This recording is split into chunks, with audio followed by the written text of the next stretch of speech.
buying mobile homes, sometimes after they move out, you find additional things. So, this is a home that we just bought this week. We picked it up for $10,000. It's not a bad home. 3 bedroom, 2 bath, 90s era, single wide, in an area that has resale is actually quite favorable, and it's also in a park that is less expensive than others, so it's going to be a lot faster resale. Sometimes you end up finding some additional things that you didn't necessarily see when you were doing your walkthrough, and that's another reason why take your time, unfortunately, with this one. I put enough of a budget in there because based off of what I saw up there, and then also I ran the water, but I didn't notice that, but I was planning on already tearing this out, so thankfully I already figured that in. The rest of the bathroom can just be cleaned up, new toilet, stuff pulled out, new light fixtures put in, this painted. And this room's pretty solid. Just needs to be carpet pulled up, and then also paint on the walls, and just updated finishes, doorknobs, light fixtures, things like that, switch plates on the home. This was a cat house. Thing is she actually did do a pretty decent job of keeping certain things in place, but and not letting it go crazy. She wasn't the best housekeeper, as you can see. So all the flooring, everything needs to be torn out. We need to have a pretty good go over of scrubbing the walls, just due to cobwebs and other things in this home before paint starts. She was supposed to have cleaned it up pretty good, but she was moving to Indiana, and she had a heart condition, and she didn't have a lot of money, so I wasn't too aggressive with that. She did get rid of the big stuff, so we'll have a crew come through. I did notice this. We can clean that up. Obviously, cats loved hanging out up there and scratching on it. But definitely clean those up and paint those. Countertops in decent shape. All the appliances are getting a big old boot. Light fixtures, new faucet on that sink. Everything under there was in good shape. So she originally said that she was going to clean it up more than what she has, so that kind of stinks for us, but it's not a ton, and based off of the circumstances, I wasn't going to make a big deal about it. This room's pretty clean. It just needs new flooring, paint, fixtures, doorknobs. It's all clean in here. It was definitely an office, and cats weren't in here, so that's awesome. I couldn't get behind here because she had a washer and dryer here, and it's in good condition, so thankfully we don't have big fixes there. We're going to get this checked and serviced. Does look like there is some leaking that is coming through on the roof there. She does not have AC or swamp, so that's enclosed.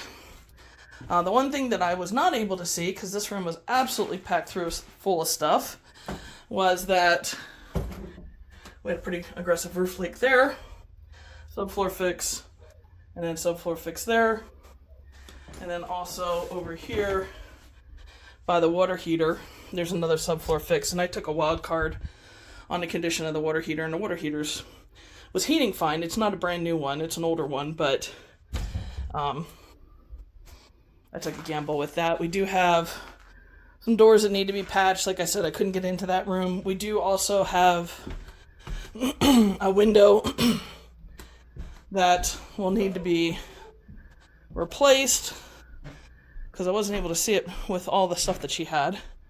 But I guess somebody threw a baseball through there? It's pretty big. Anyway, so that's another thing. All those things I kind of figured in as far as additional repairs that we would need to do. So thankfully we've got we have that buffer that we've built in. The other thing is too is anytime somebody give you a bid, you want to make sure you add at least 20% to that. This bathroom, I know when I was looking at it, that plumbing leaks, and there's a reason why she wasn't using this one too.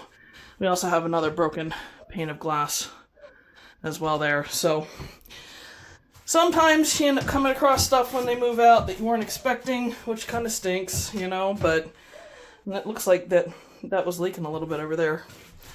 As far as the washer dryer, yeah, I can tell on the subfloor. But not huge fixes. I mean, the condition of this, it's actually in somewhat decent condition. Somebody originally had a different setup than that, so I don't know if we'll keep that. And it looks like we might have a patch there, so we might just have to take the tub out. But if you can't get to everything, you can't check everything. Electric's not on, gas isn't on, water isn't on. You can't get up on the roof easily. Do the best you can with what you can see when you go to buy it.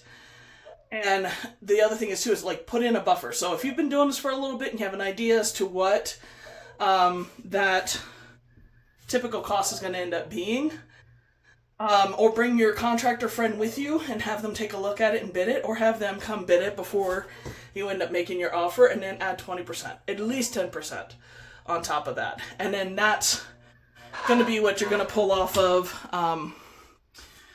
your offer amount. And that's the reason why I had to offer what I offered. She was originally asking for $45,000, and the condition that the home's in, let alone the outside, no way in heck could we end up doing that and still make money. So the big thing is just making sure that you have anything you can't check, you already account for taking it out, always, always, always. So, you know, if nothing else, get a basic figure for a TPO roof for certain dimensions. Get a figure for replacing a water heater, mobile home water heater. Get a figure for replacing a furnace. Get a figure for replacing windows, stuff like that. Swapping out a tub. If you don't know those numbers, get those numbers in general gist. Some contractors are going to want to see it, and it's understandable. I'm a contractor. Normally I want to see it too. But there are some that will at least give you a ballpark and just say, hey, you know, give me a high number so that I can at least have a general idea as to what this is going to cost, and then pull that number out. And that's how you work with your negotiation. Always add 20%. Okay? Make it a great day.